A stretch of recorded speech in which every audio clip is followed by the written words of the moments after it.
يا صباح الفل يا مساء الجمال عليكم على حسب ما بتشوفوا الفيديو. بصوا النهارده بقى قررت ان انا اغير لهم في الاكل بقى، وندخل على المطبخ المكسيكي نشوف اكلاتهم بقى دي عبارة عن ايه وطعمها عامل ازاي.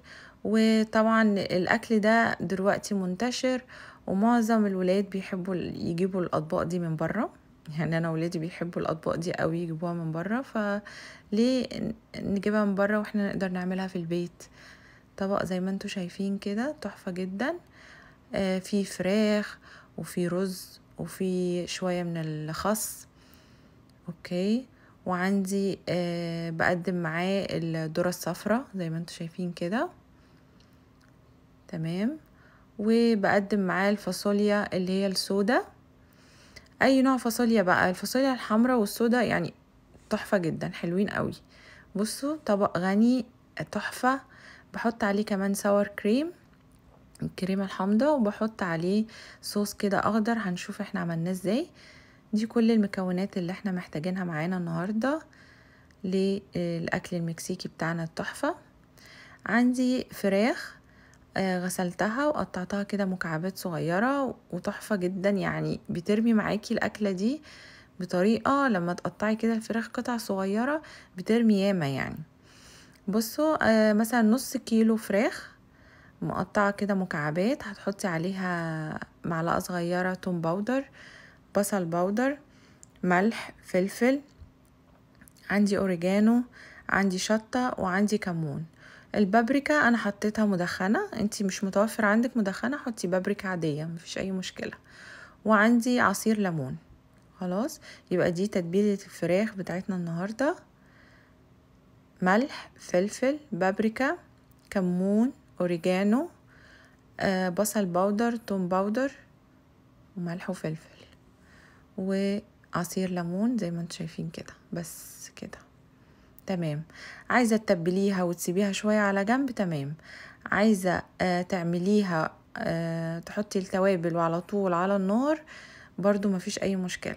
بصوا هي اكلة سهلة وسريعة، وفي نفس الوقت يعني بنشوف المطابخ التانية كده اكلهم عبارة عن ايه، ودينا بنجدد من اكل المطاعم اللي بيجيبوا بره ده نعمله لهم في البيت، وهو تغيير. هنعمل برضو الرز المكسيكي، بيعملوه بقى ازاي؟ بيحطوا شوية من الزيت، وممكن تستعملي رز مصري، رز بسمتي زي ما تحبي. هنشوح بقى الرز ده كويس جدا مع الزيت. خلاص، مش هنشوحه لدرجة ان هو ياخد لون زي المحمر اللي هو حبة وحبة اللي بنعمله، لا، بس بيبقى لونه برضو ذهبي فاتح. خلاص، لما يبقى ذهبي فاتح بنزل ببصلة مفرومة ناعم على الرز ده يا جماعة خطير وطعمه تحفة جدا فظيع. وزي ما قلت لكم ادينا بنغير في الاكلات بتاعتنا، ونخش المطابخ الناس التانية دي نشوفهم بياكلوا ايه، وبدل مش بيتعارض مع نوعية الاكل اللي احنا متعودين عليها. ليه لا؟ يعني رز فراخ، ما بناكل رز وفراخ وسلطة وفاصوليا صح ولا ايه؟ وبرضه تغيير. بعد ما حطيت البصلة وشوحتها كويس قوي مع الرز، بحط بصل باودر، توم باودر، ملح وفلفل واوريجانو، تمام، وكمون، ومكعب مرقة او عندك المرقة اللي هي البودر حطي منها. انا حطيت كده معلقتين كبار من الصلصة، قلبتهم كده مع شوية مية في طبق او كوباية على جنب، ونزلت بشوية منهم. قلت كده ايه اشوف ايه الاخبار اللون يعني. بصوا بتشوحي بقى الطماطم دي مع التوابل مع الرز كده، وتشمي ريحة الحاجات التحفة اللي احنا حاطينها. هننزل بالمية السخنة، تمام كده، تمام. وما تنسيش السكر عشان احنا حاطين طبعا صلصة. انا حسيت بصوا اللون عامل ازاي، فاتح كده، مش لا هو اصفر ولا اورنج ولا ايه لونه بالظبط، مش فاهماه. فنزلت ببقية الصلصة اللي انا حطاها المعلقة التانية، وبيبقى درجة اللون زي ما انتوا كنتوا شايفينها كده في الطبق. خلاص، بنزل بقى بشوية من الزيت، الطاسة طبعا سخنة قوي. اوكي، بنزل بكمية الفراخ بتاعتي، وبسيبها كده لغاية ما تاخد لون من تحت، وبعدين بقلب. مش افضل بقى كل شوية تاني واقلب من ساعة ما حطيتها، لا. والنار يعني اعلى من الوسط شوية. هنا بقى هبتدي ان انا اقلب خلاص عشان لونها اتغير. هبتدي اقلبها كده. جربوا الاكلة دي هتعجبكم قوي، وصحية جدا، فيها كل العناصر، يعني 100.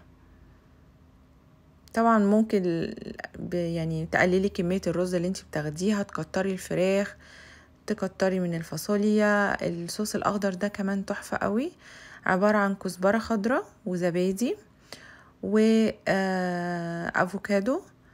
وعندي ملح وفلفل وعصير ليمون، نص ليمونة، وتوم باودر. تمام. وبنزل بالمية شوية شوية لغاية ما يديني قوام صوص كده حلو، اقدر ان انا تزوقي بيه الطبق كده، تنزليه على الاكل ده كله. لان السلطة عندي الخس معلهوش اي توابل ولا اي حاجة. وهنا شلت الفراخ ونزلت مكانها الخضار ده، بصل وفلفل اخضر وفلفل احمر. انا عايزاه يدبل شوية مش قوي، يعني برضو يكون كده مصحصح وحلو، يعني فاهمين ازاي. هنا بحط عصير الليمون. الصوص الاخضر ده تحفة جدا، تحفة. خلاص بننزل بالمية شوية شوية لغاية ما يديني قوام كده حلو. يعني ده يعتبر التتبيلة بتاعة الخضار اللي انا حطاه. زي ما انتوا شايفين بحط كريمة حامضة. الطبق تحفة وغني بالفيتامينات. ويا رب يكون الفيديو عجبكم، ولو عجبكم متنسونيش في اللايك. اشوفكم مرة تانية في وصفة تانية. باي.